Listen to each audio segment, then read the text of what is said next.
किस तरह की रेंज यहाँ पर एक्सपेक्टेड है। आइए खबरों के दम पर कैसा एक्शन है ये भी समझ लेते हैं। नुपुर के पास है पूरी डिटेल्स।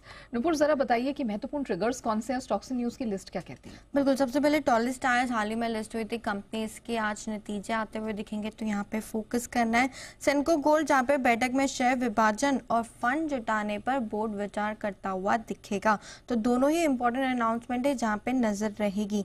वंडरला हॉलीडेज जहाँ पे QIP preferential issue private placement के जरिए फंड जुटाने पर यहाँ पे बोर्ड विचार करने वाला है, तो किस बेसिस पे कंपनी जो है फंड जुटाती है उसके आउटकम पर भी रखनी है नजर।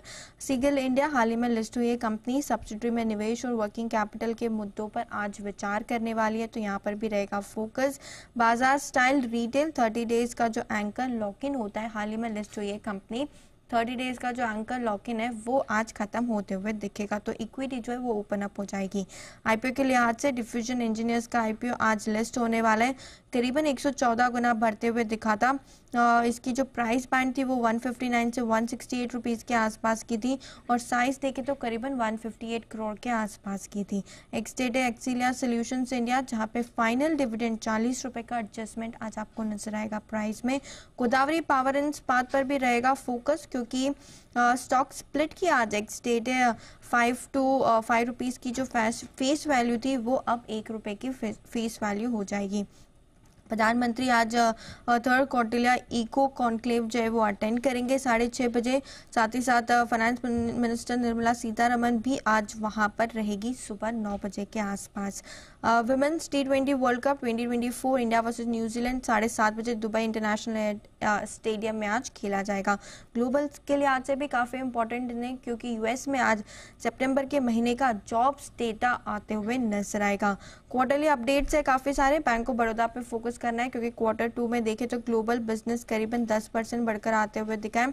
ग्लोबल डिपॉजिट्स पे देखें तो यहाँ पर भी आपको बढ़त नजर आएगी, करीबन 2.5 लाख करोड़ से बढ़ के 13.5 लाख करोड़ पहुंचता हुआ दिखा है। घरेलू डिपॉजिट्स में भी बढ़त है, 11.5 लाख से बढ़कर 12.5 लाख करोड़ इस क्वार्टर में आते हुए नजर आया। और एडवांसेस भी देखें घरेलू तो यहाँ पर भी आपको जो है अच्छी खासी बढ़त आती हुई नजर आएगी। एवेन्यू सुपरमार्ट्स यहाँ पर भी फोकस करना है। Q2 में ऑपरेशनल आय जो है वो करीबन 14,050 करोड़ के आसपास आती हुई दिखी है। 30 सितंबर 2024 तक स्टोर्स की कुल संख्या 377 पहुंच चुकी है। Mahindra and Mahindra financial services जहां पर डिसबर्समेंट 1% से गिरकर 13,160 करोड़ के पास आए। कलेक्शन एफिशिएंसी देखें तो बिना बदलाव के 96% के पास आती हुई दिखी है।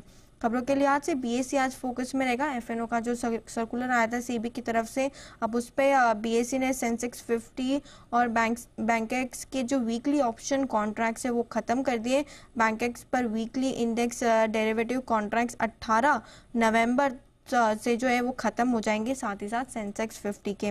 टाटा कंज्यूमर प्रोडक्ट पर भी रहेगी नजर, क्योंकि टाटा स्टारबक्स ने मुंबई में सीधी डिलीवरी शुरू की है। 500 रुपए से कम की ऑर्डर पर 100 रुपए चार्ज लेगी कंपनी। रिफ्लेक्स इंडस्ट्रीज स्टॉक काफ़ी मोमेंटम है पिछले कुछ दिनों में, अब ये खबर आती हुई दिखी है जहाँ पे बोर्ड से नॉन प्रमोटर कैटेगरी में 86 लाख इक्विटी शेयर जारी करने को मिल चुकी है मंजूरी। 405 करोड़ की इक्विटी शेयर जारी करने को मिली है मंजूरी, तो यहाँ पे फोकस रहेगा। बोर्ड से कुल 927 करोड़ रुपए फंड जुटाने को मंजूरी मिलती हुई दिखी है।